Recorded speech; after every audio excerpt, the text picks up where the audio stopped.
Well, welcome back to another episode of the Leadership Download. Today is another very exciting topic. We're actually doing part one of an interview today. But before we go into that, just wanted to let you all know that you can check out our website, www.theleadershipdownload.com. We have a lot of exciting things coming up within the Leadership Download. A lot of things that Travis and I have been planning. We just a few weeks ago recorded together a lot of content back in his hometown, Gardner, North Carolina. So special thanks to his home church, Faith Community Church, in really opening up their church for us to record really over content over a span of 2 days. So we have a lot of exciting ventures coming up. So feel free to check out our website. There's some offerings on our website already. We do have exclusive content that we're offering. So if you subscribe to that, you can check that out on our website if you want to get some exclusive content. I know we've been providing a lot of our content for free, but we're going to provide some exclusive content. If you do subscribe, it's going to be a little bit more high quality with excellent speakers, excellent content, and we are still going to continue to pursue and continue having the free content on our various podcast platforms. Now, so going into today's discussion is going to be a good mentor of mine, Pasquale Raguseo. I've known him for several years. Pasquale is a leadership professional in the business aviation industry, and I've had the pleasure of working with Pasquale and being mentored by him, and still am being mentored by him to this day.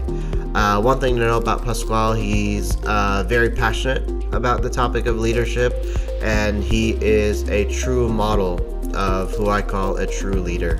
He truly cares about his people. He truly cares about the business that he works for. He truly cares about everything that he does. A true family man, and it truly shows, as you'll see in his interview. We're continuing the discussion on creating positive change. Now, creating positive change, you might have heard this before. Yes, we did have a webinar or mastermind course that we did. It was very exclusive, and we are going to have a replay in the next couple weeks. So if you did miss that webinar on creating positive change, feel free, keep an eye out for the future webinar for that. If you want to be notified of that also, you can go to our website, www.theleadershipdownload.com, and go to the bottom of the page and subscribe to our page there. And so you can be first to know about anything coming up with the Leadership Download podcast.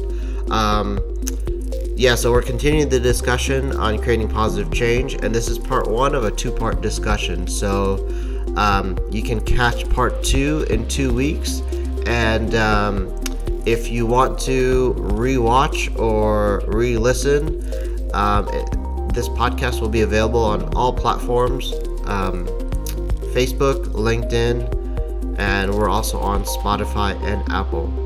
So we truly hope this adds value to your leadership. We thank you special thanks to Pasquale for being a part of the Leadership Download podcast. And we really hope you enjoy this content, and thank you for taking the time in listening. So feel free to relax and take notes as we listen to Pasquale and my interview with him on the topic of creating positive change. All right, Pasquale, thank you so much for being a part of the Leadership Download podcast. I know you're a busy person, and really appreciate you taking the time out of your busy day. So Pasquale, to kind of start off, we've known each other for several years, and I really see you as really one of my close mentors throughout my growth within the aviation industry. And you've always been really passionate about the topic of leadership and helping people, leadership development. Where does this stem from in you? Cameron, first of all, thank you for having me on. And I truly enjoyed my time working with you when you sat out in Teterboro for that year or so. Definitely learned a lot from you as well. So appreciate our relationship. And again, thanks for having me. But to answer your question, the passion for leadership, it really started from my parents and the way they raised me, my brother, my sister. Uh, Funny, we're all leaders in one way or another. My brother is a mayor of a town. My sister is a vice principal, on her way to principal, and definitely a superintendent one day. I am a director of operations in aviation. But it started at an early age from my parents and just cultivating how we treat people. That's really how we were raised, is make sure you treat people the right way. Treat them with respect. Your elders, your peers, people younger than you. Our parents, they put a lot of time and effort into making sure that we were respectful kids, and even into our adulthood. And even my father, he was a leader. He owned a coat factory in Hoboken, New Jersey. He came to this country with no money in his pocket from Italy when he was like 15 or 16 years old, working in sweatshops, working with people, and slowly but surely saved his money. And he was able to purchase his own factory with a partner. And my father had, probably hundreds of people working. He'll never say under him, because that's not who my father is, working with him, right? Helping him. And he did that for like 20, 25 years. It was super successful. Had to sell the business because at that time in the 90s, everything started going overseas. But it's funny, if you walked with my father in Hoboken after he sold his shop and sold his businesses, people that worked with him, would stop us in the streets and just hug him and kiss him and just thank him for everything that he ever did for them. And would tell us kids, like, we are so lucky to have the father that we have, because he was just so good to people. Yeah, he was in business to make money. I mean, that's what he had to do, right? He had to put food on the table. But at the end of the day, he truly enjoyed working and helping people. So it really all started there at such a young age, just watching my father and how he dealt with people, and my mother and how they dealt with people, and how they just cared for others and cared for us and really cultivated that into us. But, growing up myself, I didn't know that I wanted to be a leader, or I had no idea. I didn't know what that was, but I knew that growing up myself, the way I treated my friends and the way I treated their parents, and sports. I mean, I played sports my whole life. I mean, I played it all. I loved it. But what I always found with sports is that I always just loved to be. I guess I was so competitive. And in team sports, it's not all about you; it's other people. So I found myself pushing other people to do better. I was always the rah guy. Let's go. We can do this. We can win. And I just saw things along the way. Like, I just saw that I was effective, and I had something there. But yeah, I mean, and that came into my career, went through college and started working in aviation as a security guard, as a doorman over the years, started getting promoted. Then I started having employees that I worked with, they directly reported to me. And I just felt like I had this knack for leadership. I didn't know what it was, but I just felt like I was getting the best out of people, and they wanted to work with me. They wanted to fight with me. And ultimately, I eventually decided to go get my master's in business with a concentration in management and leadership, because I felt like there was something there. And to this day, it's probably the best decision I ever made, because it helped cultivate my career. And it just helped me become even more and more passionate about leadership and wanting to help others and help them grow and help their careers. Some of the most enjoyment I get right now is watching other general managers thrive, right? Taking them from one place where they think they're maxed out, or they think they can't grow anymore, and just showing them the way that, hey, no, you have more skills. Like, your ceiling is super high. We need to dig into that. We need to cultivate that. You're capable of more than you think. And it's really just people. At the end of the day, it's knowing how to lead people, how to cultivate people, how to hold them accountable the right way. These are all the things that just drive my passion way beyond a paycheck. I truly love watching people develop and getting the best out of them. I mean, to answer your question. Yeah, and I definitely saw that when working side by side with you, is you're all about people. And that's what really that's what helps you really motivate the teams. But oftentimes, before we go into the content, I do have a few more questions that came up. Oftentimes leadership can be very exhausting, and I know you have a great passion for leadership, but there are times when you just get tired, exhausted. So what do you do to kind of refill yourself and keep that passion for leadership and passion for people? Well, I know exactly what you're saying. It can be tiring at times. I mean, you have to deal with so many different types of people, right? Yeah. But part of being a leader is being able to adapt to different characters and personalities, because no two people are the same. You Right. can have one person that is just super nice and engaging, and just cares about everybody, and they're just so easy to cultivate and guide. And then you Yeah. have those people that are just could be angry, and everything is against them, and everything is a Right. problem, and they're not solution based. Uh, but that's where it could get tiring, right? It's just Mhm. like you have to adapt to all these different types of people, and you have to try to figure out how to push the right button to get them to understand, to Right. just, this is the right way, or it's not necessarily the only way, but this is kind of the guiding force. This is the direction that you should go in. But yeah, I mean, there's times that I'm just like, oh my God, I'm just, I'm so over it. And then I remind myself, no, I'm in my role for a reason, and I Mhm. need to hold myself to a higher standard, and I can never be over it, right? I have to Yeah. keep fighting, and I have to keep pushing. But ultimately what drives me is there's an end game, right? That, yeah, it could be tiring, it could be exhausting, and sometimes you want to give up. But when you don't and you keep pushing, eventually that person that could be a struggle, or is constantly just negative or fighting you, eventually they start to change, and Yeah. eventually start to make progress. And eventually the needle starts to move, and they become more positive. And at Mhm. the end of the day, that's what drives me, is that there is an end result, and normally it's a win. And sometimes it's not, right? And Mhm. sometimes some people just don't get it, and that's okay too. You just keep battling, you keep fighting, and ultimately there's going to be an end game. There's going to be a solution one way or another. Right, right. And then is there someone or somewhere where you get your leadership knowledge and get fed on to, increase your knowledge on leadership? Is there someone that you look up to? Yeah, I mean, actually, it's funny you say that, and I think you remember. But Marcus Lemonis, People, Process, Product, right? He's got his own show.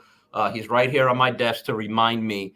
And if you don't know who he is, look him up. But Marcus Lemonis is a tremendous leader, self-made, millionaire on his way to billionaire. He's got a TV show where he goes in and he buys struggling businesses. And yeah, he's got a ton of money, so it's easy to buy in. But what Mhm. he does after the transaction, the financial transaction, is incredible to me, right? And just to Right. watch him interact with people and hold people accountable, or on the flip side, take people that are talented but are not they're not doing enough, or they're not allowed to do enough, and then opening up the skies for them and just watching them succeed. Yeah, I mean, there's no doubt that he just I'm not a big book reader. I'm not going to sit here and lie. I should read books. I don't. But yeah, I mean, Marcus Lemonis is somebody that I follow his leadership path, but I've had some pretty good leaders that I've worked for, and I've had some pretty bad ones. Yeah. And I tell people all the time, I feel like I'm kind of a mixture of me, Pasquale. Obviously from my parents and how they cultivated me. I'm also a mixture of what not to do, because I've Right. had some pretty bad leaders that I've reported to over the years. And there's at least two or three that stand out in my mind. I'm not going to mention their names, but I just watched them do everything wrong. And I watched how everybody reacted to it. And I vowed I would never be that way. And I Yeah. remember some of these situations, and I go through them at times, and I'm like, nope, don't make that decision, because you know what's going to happen. Yeah. I watched it upset people. I watched it kill cultures. But then I've had some fantastic leaders. I have one right now that I look up to, that is just constantly getting the best out of me, and pushing me forward. I mean, I've just been blessed again with my parents, watching some not so good leaders, and then having some pretty good mentors myself that have kind of formed who I am today. So yeah, I think it's just a mixture of a lot of different things. But at the end of the day, I'm myself too, right? I am my own character, my own personality. But I've learned a lot over the years. Yeah. Um, So now going into this topic on creating positive change and change management, Travis and I just did a webinar on creating positive change, and from our relationship, I know Pasquale, you've been through a lot of change. You've effectively managed through several situations, several situations, and I've just seen you just do it so well. I mean, there was a lot of difficult situations I think in the past that I watched you go through, and just saw you go push through it just on the other side. And there were some mistakes made along the way, but we all learned from it as a team. So just starting from the basics, how do you define change and what is change? So change has a lot of meanings, right? Yeah. And you could ask 50 different people and get 50 different responses. I don't really think there is an exact science to change. There's no real one definition, right? I mean, yeah, you could go to the dictionary and you look up change and you'll get some kind of answer, but change culture, that means a lot of things to a lot of different people. Let me start off by saying, first of all, I love a challenge, right? So you have to be able to want to go into a situation that maybe is not so good, could be negative, could be really hard, and say, I'm going to do that. If you can't look at yourself in the mirror and say, I can do this, then you're already setting yourself up for failure. But Yeah. change, to me, change culture is, first of all, it starts with a leader, right? It starts with somebody strong that has a directive, that has an idea, that has a list of things that need to be done. But really, change starts with, it's a feeling, right? I mean, the best way I could describe it, it's a feeling amongst many people, right? If you take a base or an FBO, an aviation, typically you have 30 to 100 employees at a location. And if you polled all 30 to 100 of those people and said, what's going on here? Or are you happy? Are you sad? Are you okay? Are you indifferent? You're going to get a general consensus of what's going on, right? So again, to answer your original question, then I'll go a little bit deeper. Change to me is a feeling amongst a bunch of people, or change is, I don't know that I'm describing it the right way, but you have to know what the feeling is. What is the overall general consensus of what's going on? And then what needs to change, right? Is it Mhm. people? Is it the performance? Is it the actual product? What is it, right? So in my career, I've walked into some situations that were really challenging. And, I've heard nothing, before I walk in, I hear all these employees are terrible. It's such a bad environment. Nobody can ever get these people to understand. They're stuck in their ways. They've been doing this for 25, 30. I've heard it all, right? I laugh at that because I'm like, you know what? You can't have 50 terrible people. It's just not Right. going to happen, right? Maybe they weren't treated the right way. Maybe that culture or that feeling or that whatever it is they're going through, maybe it stems from one person, right? And typically a culture starts with the head, right? Mhm. The head person, it could be the CEO, could be a director, could be a general manager. They start that feeling. Yeah. They start, they're the ones that are initiating that energy that other people are going to feel. So I've walked into some situations where the first thing I did is I just talked to people, right? It always starts with people. And one by one, call people up or have them meet me in my office or meet them somewhere and just ask them some questions. Like, hey, how are you doing? What are you feeling? What are we doing wrong here? What can we do better? Like, what are your ideas? And just having a simple conversation like that really makes people perk up. It's like, wait, hold on. You care what I think? Like, you want to know what my opinion is? I'm Yeah. just an hourly frontline employee. Well, no, you're not. You're a really important cog in this wheel, just like everybody else is. But I want to know what your opinion is.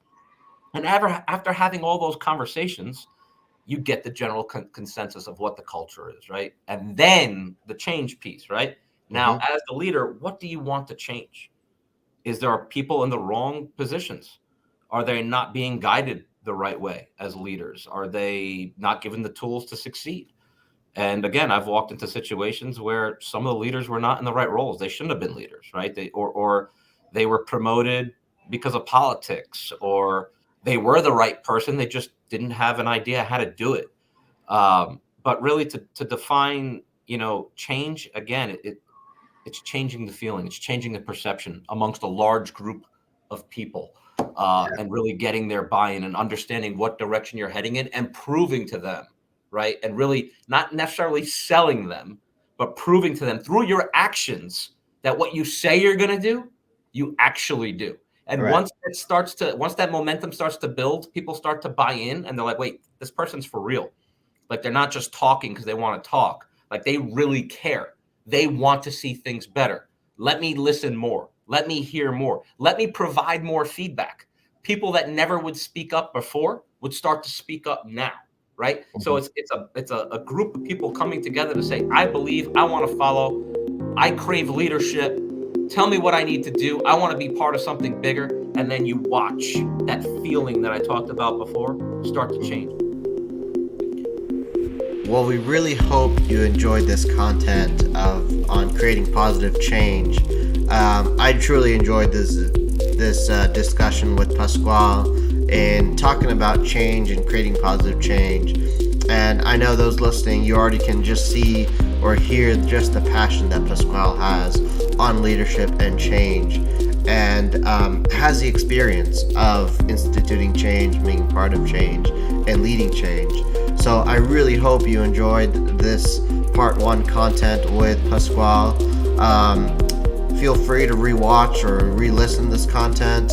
We're on Facebook, LinkedIn, Spotify, and Apple. You can find out more about us at www.theleadershipdownload.com. Also, keep an eye out for the replay of the Creating Positive Change mastermind / webinar. And also, if you want to catch part 2 of our interview with Pasquale to continue this discussion on creating positive change, feel free to catch it in about 2 weeks' time. Well, we hope you enjoyed this content, and thank you for watching, and we hope you have a good one. Thank you.